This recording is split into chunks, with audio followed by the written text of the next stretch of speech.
झुंजणं हा धर्म आहे, तुफानही रोजचीच आहेत. झुंजणं हा धर्म आहे, तुफानही रोजचीच आहेत. खंबीर होऊन जगताना शिक्षणाची साथ हवी आहे.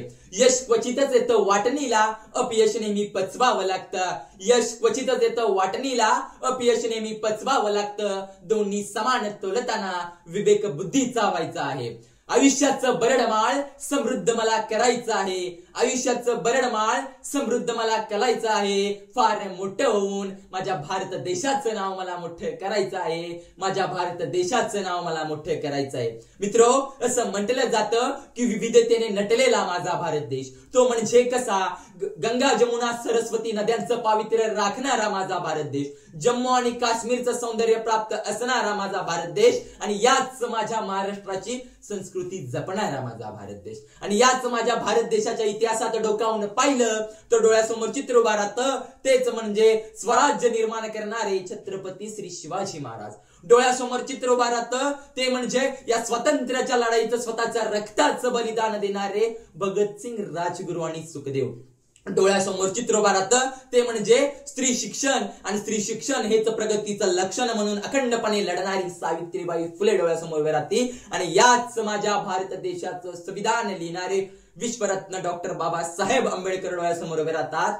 अशा या वीरांच्या आणि शुरांच्या भारतभूमीत आपल्या सर्वांचा जन्म झाला, यापेक्षा दुसरं भाग्य कोणतं असूच शकत नाही. मित्रांनो, याच माझ्या भारत देशाला 15 ऑगस्ट 1947 रोजी स्वातंत्र्य मिळालं. पुढे जाऊन स्थापन झाली ती लोकशाही, आणि या लोकशाहीच्या बळावर स्थापन झालं तेच म्हणजे या भारत देशाचं सरकार.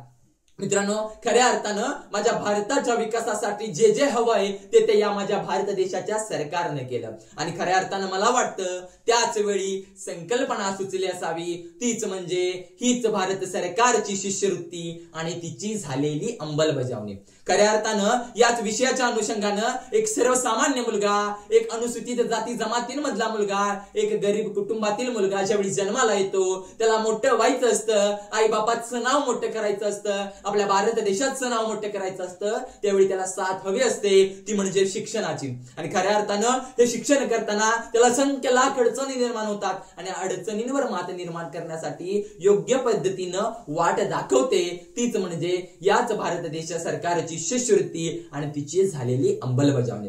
खऱ्या अर्थानं ही सुरुवात का झाली असावी? मला वाटतं की विश्वरत्न डॉक्टर बाबासाहेब आंबेडकर यांना ज्यावेळी उच्च शिक्षणासाठी आर्थिक मदत हवी होती, त्याच वेळी माझे छत्रपती राजश्री शाहू महाराज पुढे आले, आणि त्याच वेळी त्यांनी शिष्यवृत्तीचं रोपटं लावलं, आणि त्याचंच भविष्यात कुठेतरी वटवृक्ष झालेलं आपल्याला बघायला मिळतं. तीच म्हणजे हीच माझ्या भारत देशाची शिष्यवृत्ती आणि तिची झालेली अंमलबजावणी. नमस्कार मित्रांनो, अनेक गुलाबातून एका गुलाबाची निवड करणारे सुज्ञ परीक्षक, तज्ञ निरीक्षक आणि ज्ञाते श्रोते वक्ते हो.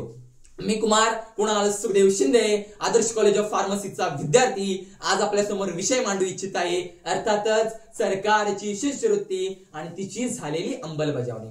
मित्रांनो, डॉक्टर एपीजे अब्दुल कलाम यांचं एक वाक्य आहे, सपने वो नहीं होते जो हम सोते हुए देखते, सपने वो होते जो हमें सोने नहीं देते. सपने वो नहीं होते जो हम सोते हुए देखते, सपने वो होते जो हमें सोने नहीं देते. आणि अशा अनेक स्वप्नांची जर पूर्ती करायची असेल, अशी अनेक स्वप्न जर सातत्यात उतरवायची असतील तर त्याला साथ लागते, तीच म्हणजे शिक्षणाची. आणि सर्व करताना पुनश्च एकदा मदत करते, तीच म्हणजे याच सरकारची शिष्यवृत्ती आणि तिची अंमलबजावणी. मग कशा पद्धतीने तिची अंमलबजावणी येते ते आपण बघूया. एक सर्वसामान्य घरातील मुलगा, एका शेतकऱ्याच्या गरीब कुटुंबातील मुलगा, त्याला मोठं व्हायचं आहे, त्याला आपण शाळेत घालतो, तो मुलगा, ती मुलगी लहानपणी तिला आस लागते, तीच म्हणजे प्रज्ञाशोध शिष्यवृत्तीची.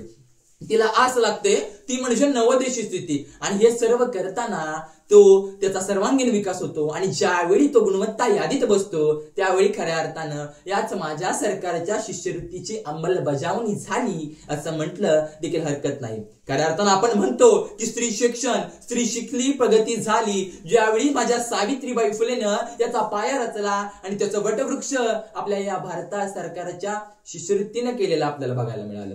खऱ्या अर्थानं द्रौपदी मुर्मू सारखी एक स्त्री राष्ट्रपती होते आणि अख्ख्या देशाचा कारभार चालवते. खऱ्या अर्थानं कल्पना चावला सारखी एक स्त्री पहिली भारतीय महिला अंतराळवीर म्हणून जन्माला येते आणि खऱ्या अर्थानं आपल्या भारत देशाचं नाव मोठं करते.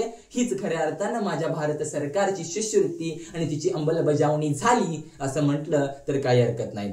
सावित्रीबाई फुले योजना, महात्माबाई फुले योजना, मुलींना बस सुविधा मोफत योजना, परदेश गमन, परदेशी शिक्षणासाठी मुलांना योजना, अशा कित्येक योजना आणि त्यातून झालेली या भारत देशाची प्रगती आणि या भारत देशाचा विकास आपल्याला बघायला मिळतो. खऱ्या अर्थानं पण याच विषयाच्या अनुषंगाने आपण जर या विषयाच्या तळाशी गेलं तर डोळ्यासमोर दोन चित्र उभं राहतात, एकाच नाण्याच्या दोन बाजू. खऱ्या अर्थानं अशा अनेक सरकारच्या शिष्यवृत्त्या आपल्या सरकारच्या ताफ्यातून त्यांचा GR काढला जातोय आणि त्या सर्वसामान्यांपर्यंत पोहोचतायत का? प्रत्येक सरकारची शिष्यवृत्ती त्या दिव्यांगांपर्यंत, त्या प्रत्येकाच्या दिव्यांगांपर्यंत पोहोचते का हे बघणं फार महत्वाचं आहे. खऱ्या अर्थानं तिची अंमलबजावणी झाली का? आणि ती जर होत असताना मधले कर्मचारी, मधले अधिकारी त्याला आपल्याला मदत मिळवण्यापासून वंचित करतायत का हे देखील आजच्या विषयाच्या अनुषंगाने आपल्याला बघावं लागेल. मित्रांनो, या घटनेकडे जर लक्ष देऊन बघितलं आणि याच्या प्रश्नांची जर उत्तरं व्यवस्थितपणे सरकारनं काढली तर खऱ्या अर्थानं माझ्या प्रत्येक सर्वसामान्याचा विकास होईल आणि माझा भारत देश खऱ्या अर्थानंच प्रगतशील होईल. मित्रांनो, जसं आपण भारत देशाला आपण जबाबदार मानलं त्याच पद्धतीनं आपण सुद्धा या ठिकाणी जबाबदार आहोत. खऱ्या अर्थानं माझी बिघडणारी तरुण पिढी देखील याला जबाबदार आहे. आपण बघतो की खऱ्या अर्थानं आपली तरुण पिढी बिघडते. जर प्रत्येक सरकारची शिष्यवृत्ती तरुणांपर्यंत येत आहे आणि ज्यावेळी ती तरुणांपर्यंत येते पण या माझ्या बिघडणाऱ्या तरुण पिढीला जर तिचा लाभच घेता येत नसेल तर त्याचा काय अर्थ आहे का? हरिभक्तपरायण इंदोरीकर महाराजांचं एक वाक्य आहे, आजकालचं आमचं 9वीचं कार्ट दारू पितय, 9वीचं, आणि बापाला जाऊन म्हणतंय तुझाच कमी. हो, हीच परिस्थिती आणि हीच पिढी आपल्याला डोळ्यासमोर बघायला मिळते. जर आपण स्वतःमध्ये परिवर्तन केलं आणि खऱ्या अर्थामध्ये स्वतःमध्ये परिवर्तन करून जर येणाऱ्या सरकारच्या प्रत्येक शिष्यवृत्तीचा आपण लाभ घेतला तर येणारी प्रत्येक पिढी सुधारेल, माझ्या भारत देशाचा विकास होईल आणि खऱ्या अर्थानं माझा प्रगतशील भारत म्हणून अख्ख्या जगात ओळखला जाईल. म्हणून शेवटी जाता जाता एवढंच म्हणू इच्छितो की सूर्यकुळाचा दिव्य वारसा प्रिय पुत्रांनो तुम्हा मिळे, काळोख्याचे करुण पूजन घुबडाचे व्रत धरू नका, तरुणाईचे बळ देशाचे जपा वाढवा तरुपरी, करमणुकीच्या या गटार गंगा त्यात स्वतःला क्षाळू नका, जोड धरा ती शिक्षणाची, साथ आहे ती सरकारच्या शिष्यवृत्तीची, प्रगती होईल सर्वांची, वाढेल विकास, वाढेल माझा भारत देशाच्या प्रगतीची. धन्यवाद. शेवटी एवढंच म्हणतो की काय ती आमची शिष्यवृत्ती, काय ते आमच्या सरकारचं अंमलबजावणी, काय तो झालेला आमचा विकास, सगळं कसं ओके मध्ये. धन्यवाद. जय हिंद, जय महाराष्ट्र.